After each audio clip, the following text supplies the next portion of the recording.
If I can have your attention here in the media center, we are now joined by Danica Patrick, driver of the number 7 GoDaddy Chevrolet, making her final run here in the Daytona 500, the Great American Race. And Danica, as a former pole winner for this race, and having some highs and Being experience a of former that pole winner here. and watching myself not out there in clash practice, you mean?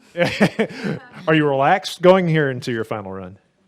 Yeah, I feel good. I mean, I think that if there's anything that I hope to feel when I get in the car in a couple hours is familiar, right? I mean, it should all be familiar, but it's a new team. It's,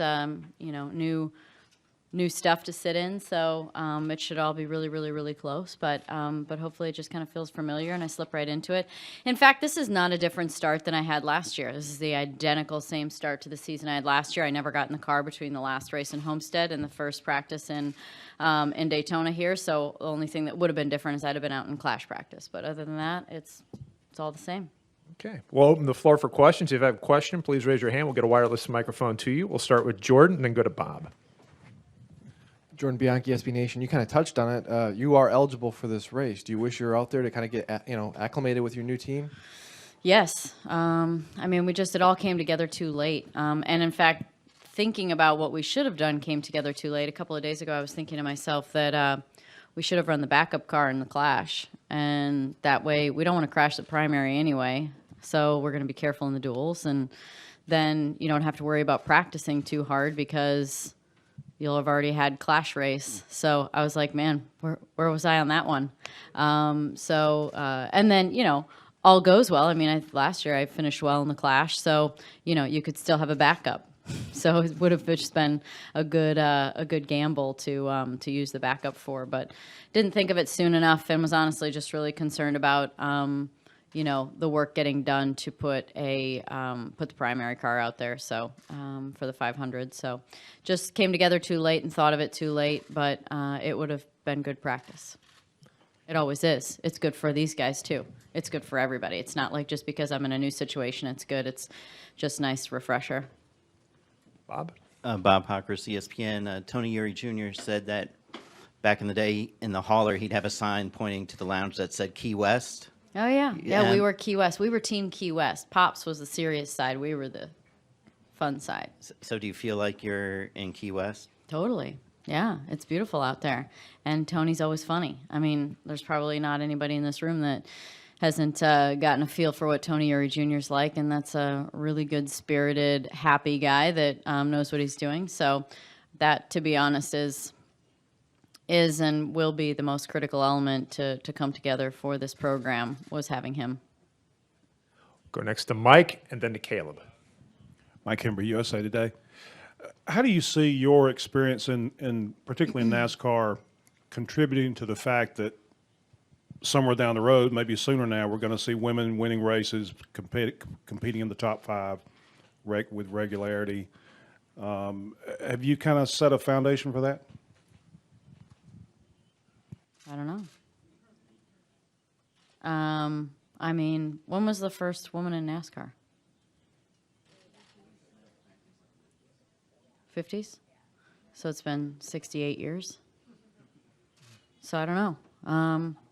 It depends on if they're interested in racing and if they want to come through. I think that, if there's one difference that I feel is that, you have to get a team behind you, but to believe in you. And maybe it's a little harder because women have not proved themselves as much as men, but every driver has to prove themselves to their team. So there's still that responsibility, and that challenge is still at hand for every single driver to find a group that believes in them and gives them what they need and puts them in the right scenario. So, perhaps it's a little bit harder for me just based on history, but I've had great opportunities as a driver. Sometimes I think it's been better than others, but that could probably be said for every single driver out there. Go next to Caleb, then to Dinah. Caleb Whistler, Kicking the Tires on Net. Players Tribune released your little expose yesterday. What was that time of reflection like for you in writing that piece? It was funny. It was a conversation that was like, it was kind of fluid, and it really, it was, gave some perspective to the good that I will miss as well as the things I won't miss. Like, are you excited to be back at Daytona?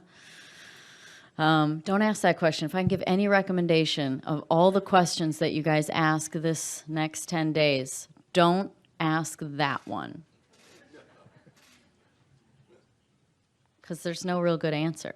Yes and no, maybe, we'll see. It's just it's too simple of a question and not deep enough. So that would be my only recommendation. Based on the Players Tribune piece. But it was nice. Honestly, it's just a really we'll roll out some stories through the Tribune with me that'll be, kind of those more intimate, interesting stories from before and after Daytona and before and after Indy. So be on the lookout for, another story after it's over with. And then, oh my God, the car doesn't look like it's going straight. Cars look interesting on TV, don't they? Sometimes.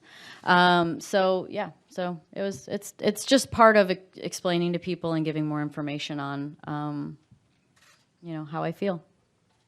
Go next to Dinah and then to Jenna.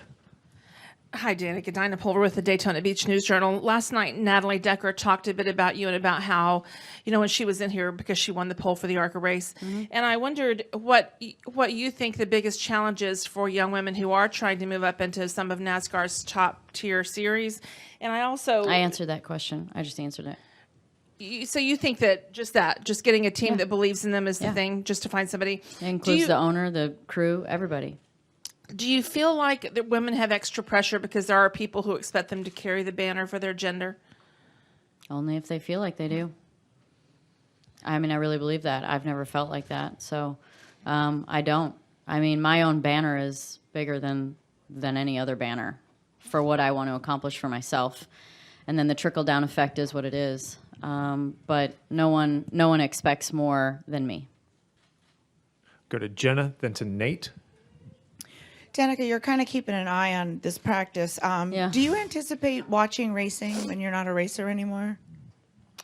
I don't really watch a lot of racing when I'm still racing. So, obviously I was in 38 of them, or 37, or sometimes 36. But I'm sure I'll watch some of it when it's somewhat convenient or when it's a big one. I imagine myself to be just like kind of an average fan. Like that watches when it's on, and if I'm busy traveling or in an airplane or going somewhere or doing an appearance or whatever it is, then I can't watch it. And I'm sure I'll be interested every single weekend as to how it went and the results, for sure. And then when the big ones come along, I'll want to make time for it. So I imagine myself to be like a regular fan, to be honest. Nate. Nate Ryan, NBC Sports. Just to clarify the Clash part of this. So you were eligible for the race. You knew that. Was it a part of the sponsorship package that you guys were offering to rent? No. It wasn't necessarily. It was really just to do Daytona and Indy. And Clash wasn't a priority. It was just a matter of getting everything else going. So I'm sure that if everything would have come together quicker, as I said many times to people over the last few months, I'm surprised it's taking so long. If it would have come together sooner, I'm sure that we would have been able to put something together for the Clash.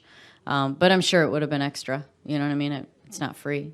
Turning a wheel, turning the engine on is never free. So we would have surely found a way to put something together, but it just didn't come together fast enough. And with the amount of time we had, it was really important that Tony and Tommy and everybody putting the deal together and getting the car time to, get the Hawkeye and all those things that, are important to making sure that everything passes. There was no time to really worry too much about anything other than the primary. We'll come up front here to Holly.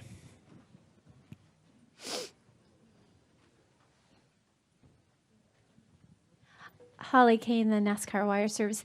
Danica, being here, obviously there's so much work that you have to do, but how much have you allowed your mind to kind of soak in the meaning of this week and that this will be your final NASCAR start? I actually felt like Homestead was that. I know it wasn't the last one, but just with the announcement, there was so much loaded emotion in that weekend that that to me that had a lot of a feel for kind of the end on some level of racing in the Cup Series. So yeah, I'm sure that just I say I'll be fine, and I'm excited, and imagine.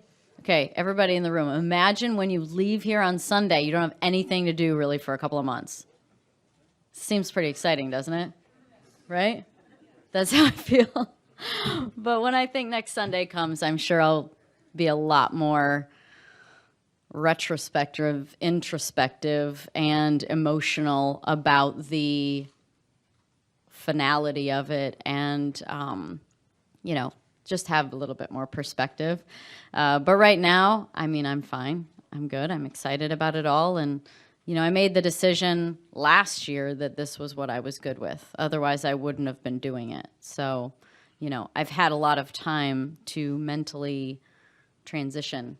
And that transition started last year. So I'm good. I'm ready. But we just have to keep my dad away from me, to be honest. He's always the emotional one that's going to be like all choked up and tearing and sunglasses, and he's going to be crunching on his water bottle, and he's just going to be like, just have fun out there. And I'm going to be like, God, keep it together because I have to. So I'm sure my whole family will, but I know my dad will. Wrap up here with Bob. Bob Hocker, ESPN, moved over here.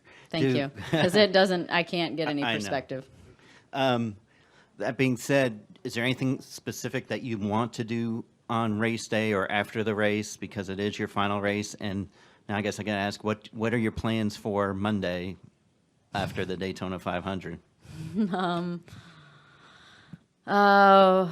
Plans? Well, I just hope that I really hope that I finish, and I'm hopefully in contention. That's really my hope for the Daytona 500. There's no such thing as a runaway here, so you just hope that you're in contention. The only way that things could get split up is if somehow the end of the race turns into a long stint, and there's a pit stop and there's a broken up group. That's all that you can think of that would make it smaller. But you hope you're in contention and that you're there. What's my plans for Monday? Yeah. Hydrate from Sunday. Well, Danica, if you win, I'm sure there'll be a few things on your plate on that Monday. Extra hydration. You'll need some extra hydration. But thanks for joining us today. Good luck tomorrow in qualifying and next week in the Daytona 500. Thank you.